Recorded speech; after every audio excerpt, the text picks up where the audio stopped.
Quando as luzes se apagam e o silêncio toma conta, é aí que os segredos sombrios se revelam. Histórias assustadoras, lendas urbanas, relatos reais e mistérios que vão te deixar sem dormir. Se você tem coragem de ir além da noite, inscreva-se e prepare-se para o desconhecido. O terror te espera. Meu nome é Antônio, e o que vou contar é algo que mudou minha vida para sempre. Nunca fui homem de acreditar em fantasmas ou lendas. Sempre vivi no sertão, uma região onde o vento assobia entre árvores retorcidas e o silêncio da noite é quebrado apenas pelos grilos ou pelo estalo da madeira. Eu achava que conhecia tudo aquilo, até aquela noite, até o encontro com o bradador. Era uma noite sem lua, o céu coberto por nuvens escuras e o ar carregado de uma sensação estranha. Eu vinha de um povoado distante, onde havia visitado um amigo que estava doente. O caminho até a minha casa era longo e a estrada de terra não tinha fim à vista. A paisagem estava deserta, como se o mundo inteiro tivesse parado para esperar algo. Algo que eu não sabia o que era, mas sabia que não era bom. O vento soprava com força, fazendo as árvores se curvarem como se estivessem em uma dança macabra. Eu apertei o passo, o som do meu sapato batendo contra o chão de terra era o único barulho que se ouvia. Foi então que ouvi o primeiro brado. Um grito longo, agudo, que cortou o silêncio da noite como uma faca afiada.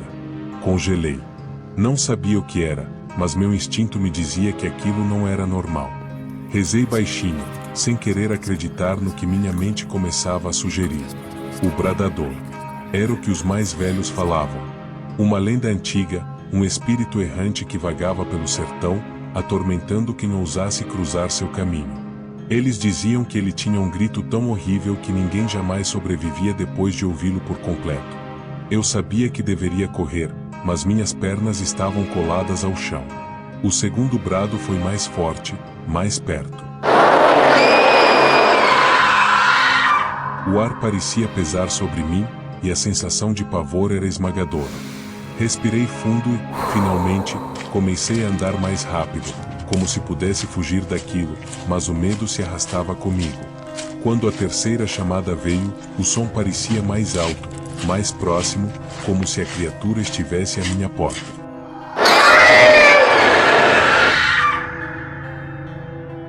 Nesse momento, vi algo se mover na escuridão. Era uma sombra, alta e esquelética, que surgiu do meio da estrada de terra, como uma figura saindo das profundezas do próprio inferno.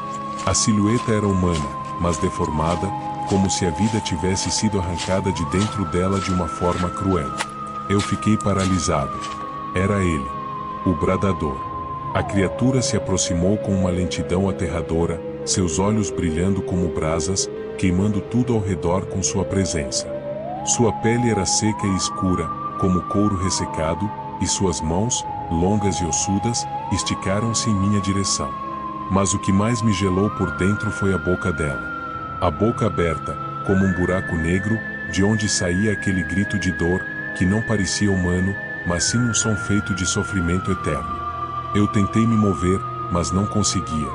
Meu corpo estava paralisado, e tudo o que eu conseguia fazer era olhar para aquele ser, que parecia sugá-lo com seus olhos. O medo me dominava por completo, e uma sensação de peso invadiu meu peito, como se minha alma estivesse sendo arrancada de mim. A dor no meu peito era insuportável, como se estivesse sendo puxado para um abismo sem fim. Então, uma lembrança cruzou minha mente, uma antiga história que minha avó me contará quando eu era criança.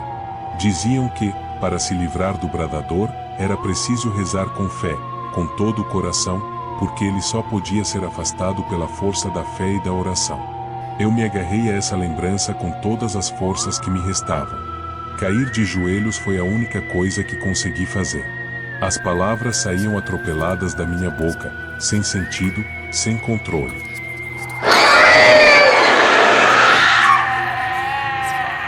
O som do brado aumentava, parecia vir de todos os lados ao mesmo tempo, e o vento batia forte, como se o próprio céu estivesse gritando de agonia. De repente, o grito começou a se afastar. Eu ainda estava ajoelhado, com os olhos fechados, rezando com todas as forças que me restavam.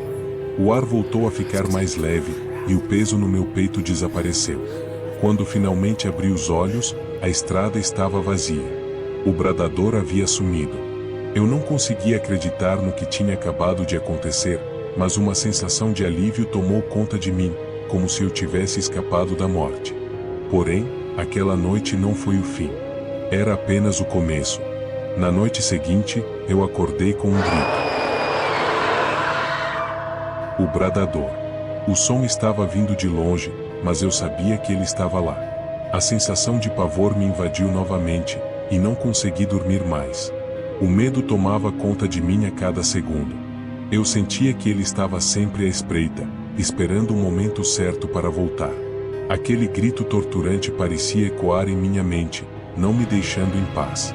Passei os dias seguintes em um estado de terror constante. O bradador parecia estar em todos os lugares. Nos ventos que passavam entre as árvores, no farfalhar das folhas secas, no estalo da madeira velha da minha casa. À noite, sempre que fechava os olhos, eu o via. Aquele rosto retorcido, aquela boca aberta em um grito que não acabava nunca.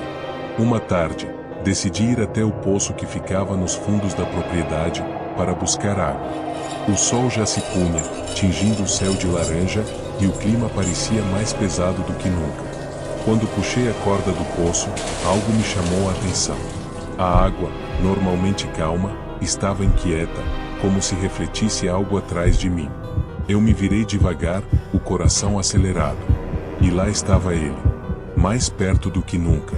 O bradador não era mais uma lenda, não era mais algo que eu temia apenas nas histórias. Ele era real. Uma presença que não me deixaria em paz. Eu sabia que não poderia mais escapar. Ele estava sempre por perto, esperando o momento certo para me pegar, para me fazer parte daquela maldição eterna. Eu agora vivo com o peso de saber que, enquanto o vento continuar a soprar, enquanto as árvores continuarem a balançar, o bradador estará lá. Ele me observa, esperando o momento em que eu mais me despreocupar. E eu sei que, a qualquer momento, ele voltará. E dessa vez, eu não sei se conseguirei escapar. E, se você ouvir aquele grito no meio da noite, se sentir aquele peso sobre o peito, é porque ele está se aproximando. E, talvez, seja tarde demais para correr.